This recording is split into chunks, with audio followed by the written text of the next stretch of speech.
in 1940, the Soviets came into Lithuania. And it's funny because I was in an all-girls high school, and when the Soviets entered, they didn't believe in that, so they mixed us all up. So I was transferred, half of the girls were transferred to the sister boys' school, and the boys were transferred to the Lithuanian girls' school. So I swapped schools, but I was still in the Lithuanian state school.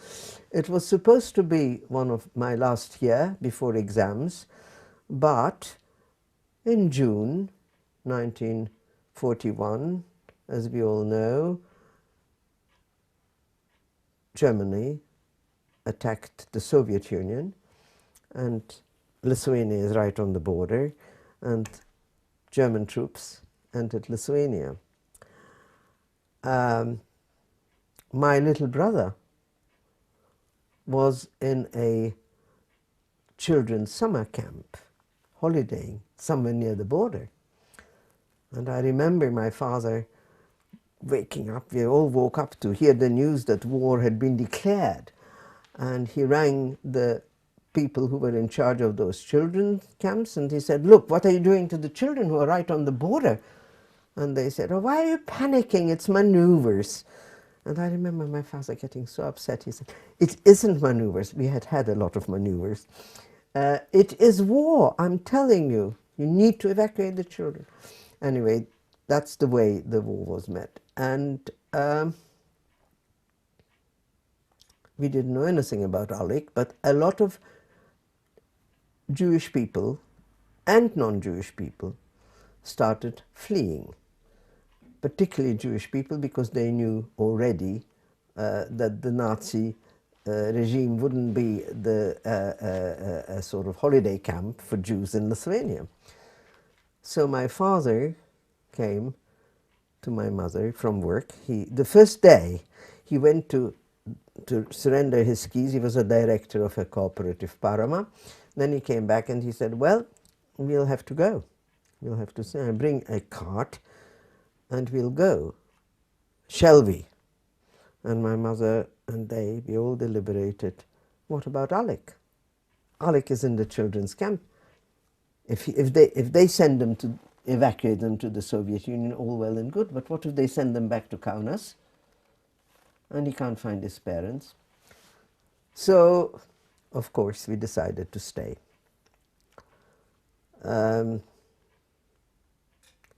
We stayed, and my father went to Parama the first day, and he was arrested, and he never came back. My mother was arrested in the street. There was havoc, shall I say? I mean, you daren't go in the street, you daren't go to shops, people were catching you. My mother was arrested by a so-called partisan. You see, I don't know whether you realize that Lithuania was an independent state only for a very short time. For many, many a year, it has been part of Tsarist Russia. So the Russians were occupiers, and they were rather tough occupiers. They were not allowed to read or write in Lithuanian, so there was a very strong hatred of Russians. And now, when the Soviets came, it was Russia again, reoccupying Lithuania. So the Germans were looked at as liberators from the Russian yoke. So they were hoping for independence, and they greeted the Germans with flowers, as they claimed that the Jews greeted the Soviets. So the whole myth formed that the Jews had sold Lithuania to the communists, to the Russians. That was the perception. So they started what they now claim, or have claimed always after the war, catching communists, collaborators with Soviets. And that is the story, because it was a terrible time for Jews, these few first weeks of Nazi occupation. And even before the Germans took proper control, of course the Germans were encouraging this. There was a report written by Jaeger who said, oh, it's fine, they nearly done the job for us. They were taking people, they were arresting them, they were taking them to the fortifications and shooting them. The thing that disproves that they were only catching communists is that the first, do you know the word pogrom?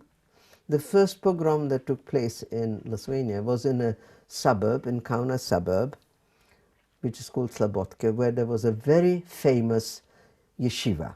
Yeshiva is a religious school, as you may know, and they looted and slaughtered people, and they cut off the head of the rabbi and they put it on a stone.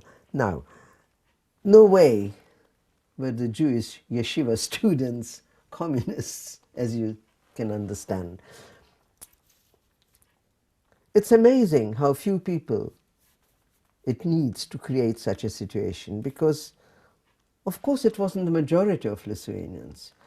When the Germans entered, the first thing they did, they opened prisons. They let all the people go. I don't know about all, but they opened the prisons.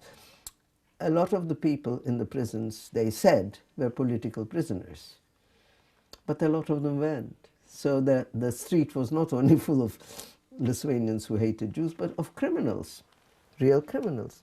So what I'm trying to explain, that a minority, I mean, this is the dreadful story about Lithuania have acquired a reputation of Jew shooters because of a small minority who did indeed create havoc.